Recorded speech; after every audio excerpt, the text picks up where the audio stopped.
It's the first reason linked with underdevelopment in Nigeria, at least from the perspective of many Nigerians. The world agrees that it is at the foundation of any economic growth, but unfortunately, it has remained on the request list of many Nigerians for a very long time, and various governments have proposed and even implemented some of them. But the desired result still eludes the country. Now, the Minister of Power, Works and Housing, Babatunde Fashola, has unveiled a power sector recovery program, which he says consists of policies, financial and operational interventions, among other things, that will improve transparency and the efficiency of the power sector. Let's talk lighting Nigeria on this episode of Big Story. I'm Amy Thompson. We don't have lights every time. At times, maybe twice or three times in a week. I live around Shikotu side. They always give us lights in the midnight. Then early in the morning, like 5 a.m. The lights are off. I stay in Obalende, Odo Street. Though we only have like 4 times in a week. The scenarios that play up when electricity is discussed in most parts of Nigeria.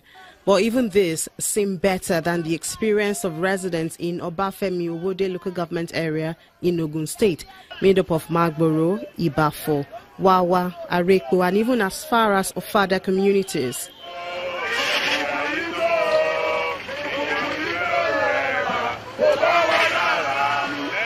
Their protest is one of many, with only short period of reprieve, like in December 2016, when power was restored in a part of the area after over a decade, implying that children like young Marvelous do not know how it feels like to use supply from the national grid. When we want to read, we know to use lights. When we want to iron our clothes, it's tough iron that we used to use. Please give us lights. Please, we are begging you. If I want to wash my car, my daddy will say that to go and off the gen because of there is no petrol, much petrol. Please give us light. Please, I beg you. And even for the adults in the area, it's been a frustrating experience. When we came in some 13, 12, 11 years ago, we saw the rural electrification project ongoing. And we key into it. We were hopeful that we were going to have light. In fact, there was the promise then that there was going to be light in December of 2002. The project was abandoned by the contractor then, Maje Kembo. And along the axis up to Mowe, the same scenario repeated itself. And the community on their own decided to put their resources together. We must have spent over 400 million naira to put in the network that we currently have along this axis.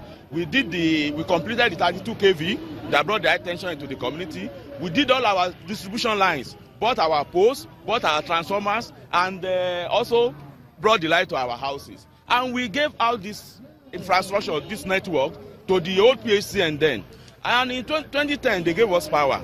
But the power that was given to us was really useless power because it was more or less candlelight most of the times, and they damaged most of the equipment we had in the houses.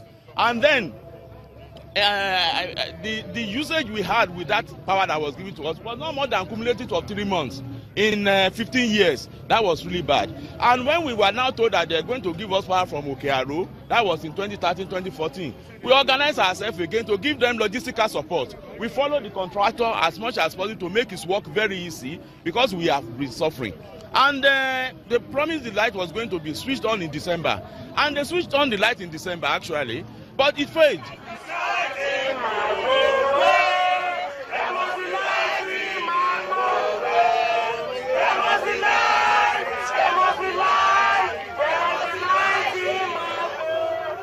This situation exists even after, according to records, government has spent over 2.7 trillion naira in the sector over a period of 16 years.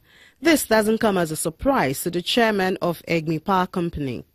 What I would love always to see when I hear figures and numbers being thrown out is to see what precisely those figures were meant to provide. When I see that, it's easier for me to now deal with for the purpose of evaluation. But I give you this simple analogy. The universal principle of generation of electricity, generation side, please underline generation, it's $1 million per megawatt. Now, if peradventure a nation is to develop its own electricity using public fund, and you are deploying, say, 500,000 to generate the same quantum of electricity, you won't get there.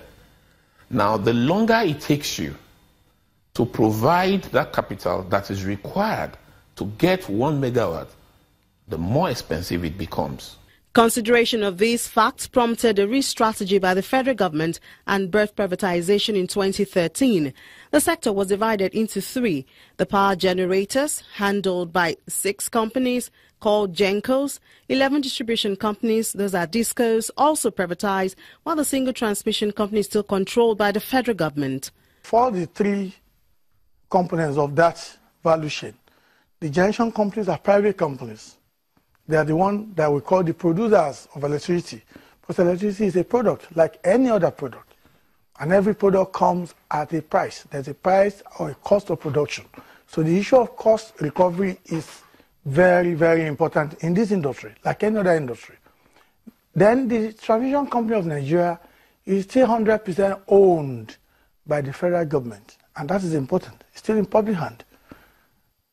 Then the distribution companies are private, except for one, Yola, which has been returned back by the then private owner.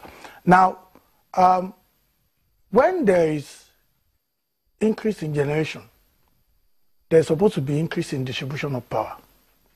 But sometimes we have a problem, and that's what I think people need to understand. As of today, transmission is an issue, a big issue. Last week, one of the generation companies, the MD of one of the generation companies, complained that they were ordered by the transmission company of Nigeria to reduce generation. And what do you then do? You must therefore allocate to transmission the funding that is required. And this funding is measured by what's contained in the multi-year tariff order. It gives you a capex allowance. And I think for this year, the capex allowance is something in the region of 400 billion. But what they gave them under the budget was only 40 billion. So they're like 10% of what they should be getting. You need for that to happen, so that as you have now brought these funds to support generation, you must also support transmission, so that you don't get stranded power by reason of the fact that you're not generating, you've increased generating power, but then you can't wheel it. That's what they call stranded power.